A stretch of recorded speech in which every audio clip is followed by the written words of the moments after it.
Ang mga kuweba ay maituturing mga nakatagong obra maestra ng kalikasan, isang kagandahang inukit sa loob ng libu-libong taon. Ang tubig ay ang iskultor na ang bawat pagpatak ay lumilika ng isang nakakamangang struktura na tila bumubulong ng isang kwento ng nakalipas at umaanyaya sa atin sa kanilang malamig at madilim na yakap.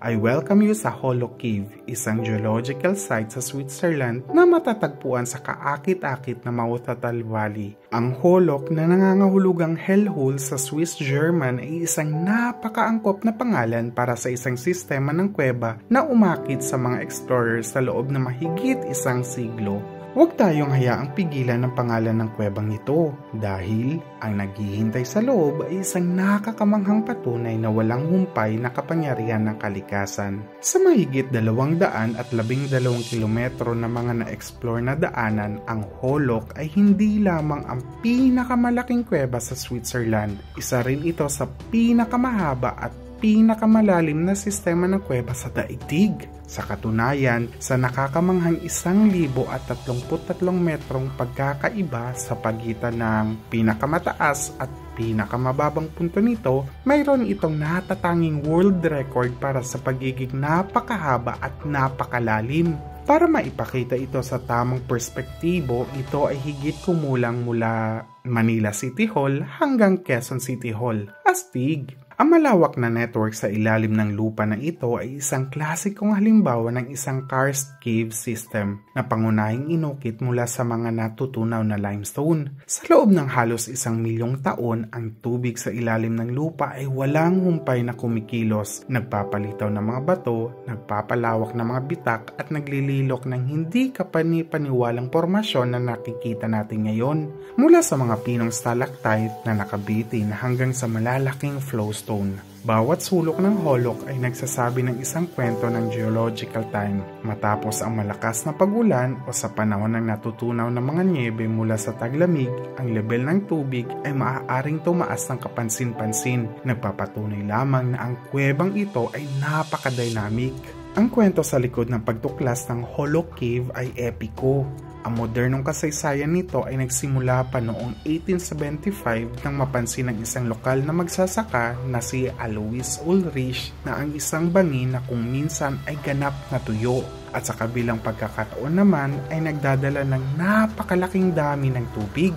Ang kanyang pagiging mausisa ay nagtulak sa kanya na pasukin ng kung ano ang kilala natin ngayong bilang Hollow. Kasama ang kanyang mga anak, si Ulrich ang naging unang naitalang explorer. Sa loob ng mga dekada, ang mga pioneering na speleologist, ito naman ang tawag sa mga bihasa sa mga kuweba, particular si Alfred Bugli noong 1950s ay inialay ang kanyang buhay sa pagmamapa ng napakalawak na kuwebang ito. Si Bugli na itinuring na isa sa mga ama ng modernong speleology ay nanguna sa mga ekspedisyon na nagpalawak mula sa isang maliit na 25 kilometro noong 1952 hanggang sa nakakamanghang 100 kilometro noong 1968. Ang Hollow ang unang kuweba na umabot sa 100 kilometrong milestone na nagpapatibay sa lugar na ito sa kasaysayan ng caving. Isipin natin ang dedikasyon at lakas ng loob ang kinakailangan upang itulak pa ang pagtuklas. Gamit lamang ang mga carbide lamp at isang nagliliyab na pagnanais na tuklasin ang mga lihim ng kalikasan. Naharap sila sa mga mapanganib na daanan, nagyayelong temperatura at mga patuloy na banta ng pagtaas ng tubig. Ngunit sila ay nagpatuloy, hinimok ang pang-akit ng pagtuklas. Ngayon, nag-aalok ang Hollow ng iba't ibang karanasan, mula sa accessible na maikling paglalakbay na nagbibigay daan sa mga bisita na komportable na maglakad, mga nabuong bahagi, hanggang sa mga multi-day expedition para sa mga bihasang cavers. Ano man ang tour, isang bagay ang nananatiling pare-pareho, ang temperatura. Isang matatag na 6 degrees Celsius, mga 43 degrees Fahrenheit sa buong taon na may halos 100% humidity ay nagsisiguro ng isang malamig na yakap. Higit pa sa laki nito, ipinagmamalaki ng Holok ang kahangahangang pagkakaiba ng mga geological features. Maaari ka makatagpo ng mga cave pearls. Ito ay yung maliliit, perpektong bilog na konkretong nabuo sa pamamagitan ng pagtulo ng tubig o helicites na sumasalungat sa gravity na lumalaki sa tila random na direksyon. Ang bawat formasyon ay isang natatanging obra maestra, isang patunay sa mabagal, matatag na sayo ng tubig at bato sa loob ng eons. Kaya, habang nakikilala natin ang kuwebang ito, tandaan na hindi lang tayo nakakakita ng isang simpleng kuweba. Nasasaksiyan natin ang isang nagpapatuloy na geological na epiko. Ang Holok Cave ay higit pa sa isang destinasyon. Ito ay isang patunay sa kagandahan at matinding kapangyarihan ng ating planeta. Isang nakatagong kababalaghan na patuloy na nagbubunyag ng mga lihim nito. Isang kamanghamanghang daanan sa isang pagkakataon.